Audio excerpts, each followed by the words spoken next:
Hi, hello, and welcome back to my channel. We are ranking every single one of the Drag Race seasons with some of my absolute favorite fashions from those seasons, and we are currently sitting at All Stars 2, which is an exciting time to be in just because this cast is great, but we're sort of in that era of Drag Race, and the same problem happened with season 8 as well, is that we're kind of in an era of bad runway prompts. And this is no shade to any of the queens because they tried their best to fit these categories, but in 8 it was sort of a callback to really early seasons, like bring your best red carpet look, bring your best drag. Black and white was a cool concept, probably one of the best ones in there, but we also had neon, which was a little bit dull of a concept.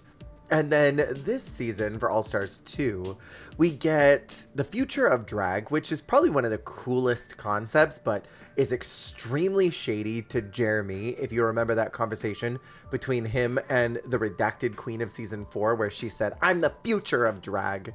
So this was kind of a shady runway prompt for them. And then the timeless classic runway prompt, pants on the runway. Ah, what a banger. 2 and 1 had a lot of potential, but I don't think really is that effective when you're expecting a reveal. It's better when you don't expect that it's going to happen. So anyway, not to shit on this season before we've even started, but the runway prompts were, to quote Kesha, blah, blah, blah. I still managed to find some of my favorite looks from here, and without further ado, let's jump in. As every single time that we do these, I've gotten these photos from the Drag Race Wiki, which you can find the link in the description. So at number 10 is Detox's finale look. I chose this even though it's a simpler look because I really enjoy this pencil skirt with the tube top and the cape on Detox. I really like the hair. I think the makeup could definitely be stronger. It's not one of Detox's finest makeup jobs, but the look is pretty solid, and in a season where there was kind of just a lot of meh, I feel like something that isn't the most spectacular is just fine to be on number 10. Rolling right into the number 9 slot is Detox's All-Star Glamorama finale runway look. I absolutely love this. She looks like a ballerina. And I don't necessarily associate ballet with Detox, but I do really like this fit on her. I really enjoy the color scheme, and I think it complements her skin tone really well, this sort of gold beige with the ruffles and all the gemstones and everything. I think the fascinator's cute. I'm not crazy about this hair, but you know, I don't hate it. This is kind of the problem with the whole season, is that a lot of the looks I didn't hate, but I also wasn't like, yes, you know what I mean? Yes, mama. This was a very nice look for a finale, and I enjoy the way that it looks on her. The silhouette is lovely. I do love an exaggerated hip moment, and I think that for a finale, it's fun. Going into the number 8 slot is Detox's entrance look. Now, I almost wanted to rank this one higher because this look lives rent-free in my brain with this Swiffer mop hair that she was wearing. I love the aviator glasses, these big, thick pineapple earrings with the neon bra and the neon shoes that all match. All 3 of these accessories match together. And I think for me, I associate Detox with neon colors. I think that was a really big staple of her drag in season 5, and seeing her come in sort of a glamorous executive woman was very on brand for where she was at this time, and I think represents Detox extremely well. I'm not super crazy about the nails, but you know, that's neither here nor there when this look is actually just really solid. It makes a good statement, and I think when you walk into the workroom, the first thing you should think is, wow, this makes me think about your brand and who you are and what you're doing, and that's what this does. In the number 7 slot is Alaska's reunion gown. This was the only All-Stars that had a reunion, which I think was really only constructed so that they could roast Jeremy. I don't super appreciate that, but what I do appreciate is what Alaska decided to wear, which was this classic hairspray dress. Now, if you have not seen the John Waters hairspray, I'm gonna highly encourage you to go look it up. At the very end of the movie, Tracy shows up in a roach dress, And there's a big plot line in the movie about how Tracy's hair is so big because she's got all these rats and roaches living in it. I think this was a lovely tribute to something that is very important to queer culture, like Hairspray, like John Waters. So I'm glad that we got this as a finale look. Moving into the number 6 slot is the 2 looks in 1 look from Roxy. What I really enjoy about this is how Latina it all is, and that was a big point of season 5 during the Latina Glamorosa Eleganza runway, is that Roxy was the only Latina that was there. And I really enjoyed seeing her Latina pride coming through here. I think the silhouette on the reveal is so good in comparison to the first one, which is a little bit blocky. As far as a reveal is concerned, I don't think it's super effective, or as a 2 looks in 1, I don't know if it's super effective because you can clearly tell by how boxy the first part is that it's going to strip off and turn into something else. You can also see the red seeping out, but I honestly don't care because I just really enjoy how she looks in that second part. I think of all of the looks in that particular runway, Alyssa stands out for being really iconic, but isn't really a fashion moment, where I do feel that this one is very fashionable in its reveal. Rolling into the number 5 slot is Tatiana's pants on the runway. I think for me, this look is burned in my brain. I enjoy this bold red lip, the statement necklace that she's wearing that's all chains. The mesh jacket is fun. I like the separates of this all with the shoes, plus the dance that she did on the runway. I honestly don't agree with Tatiana's bottom placement this episode, and I think that is what really pushed it to the number 5 slot, is that this runway should have propelled her into a safe position, but they just really wanted to nuke Tatiana in that competition.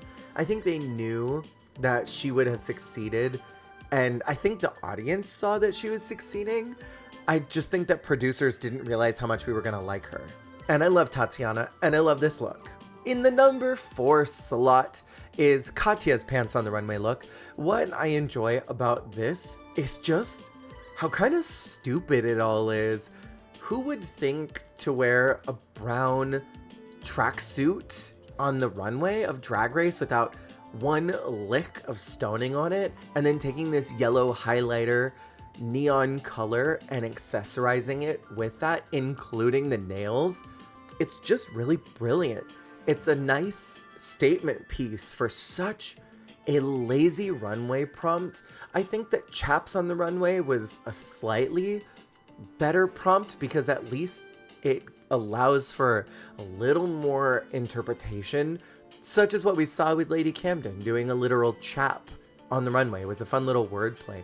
But pants on the runway is just so boring of a prompt. It leads to either tracksuits or jeans, and neither one of those are particularly drag. But Katya was able to take this basic runway prompt and turn it into something that I don't think anybody was necessarily expecting. And I love this look. In the number 3 slot is Alaska's promo look. God, do I love this look. And this whole dress almost looks very trash bag-like, and that was very much Alaska's brand at the time, was trash bags. With this gigantic cape, this cobalt blue with this weird print on the back of it, magenta gloves with nails on them.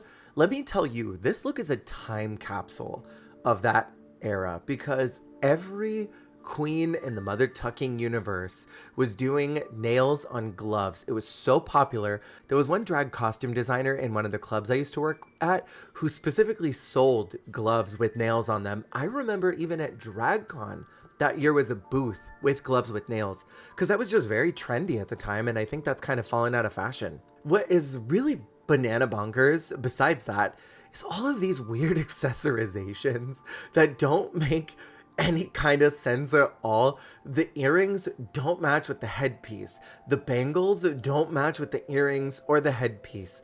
This giant square ring does not match with anything else. And then there's this weird gold belt for absolutely no reason. Mermaid dresses don't typically have a belt like that on it, but it's some type of weird boot barn belt with a buckle hanging off of it. The accessorizing is nuts here, and that's why I love it. It's something that is so wrong, and yet it's also right. It just works because it's Alaska. And this is very on brand for her, with the silhouette, with the colors and everything. Rolling into the number 2 slot is Detox's Future of Drag look.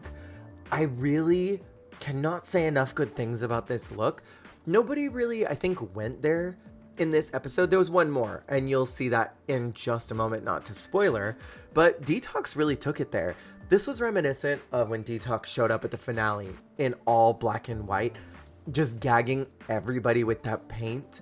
And here, how did she even have time to paint her whole body silver? Because that's body paint. That's not a morph suit. How did she have time to do that? One, and how does she look so incredible with no contouring or anything on her? Maybe there's a little bit of a darker silver contour on the bald head, but this is incredible. I really like how simple it all is. And when you think about the future of drag, you're gonna think either really extreme, really bold, or you're gonna go into an android version. And that's what Detox did, was give us an android version of what drag would look like. And you would see this type of look in a nightclub on Jupiter in the year 5068, you know? This is a great look, and I love all the attention to detail here. You can't see one single flaw with where the body paint is, and I feel like a lot of queens wouldn't be able to do this without having flaws or visible skin marks from where something rubbed off where it wasn't supposed to. In the number 1 slot is jermeeth's The Future of Drag look. I love this look, and at the time, if I remember correctly, Jeremy was doing 365 days of drag. So I believe during one of their Instagram posts, they were talking about this particular look and how it was all made of recycled materials. You can kind of see at the top, there's Gatorade bottles. Apparently there were a bunch of boxes that they found. Every bit of this is from stuff they found in the dumpster. And I think what is really, I think, special about this look is knowing that it was all handcrafted from materials that people threw out, that they didn't need.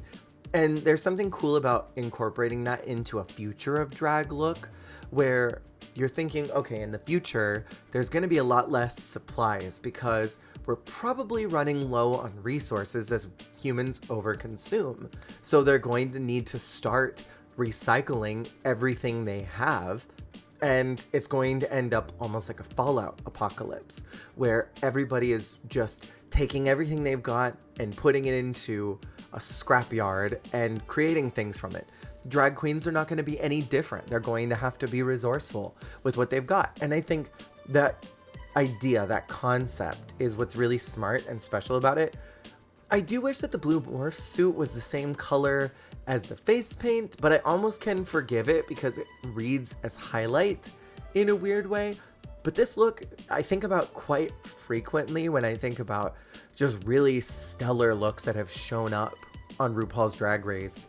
Things that deserved so many accolades for the work that went into it.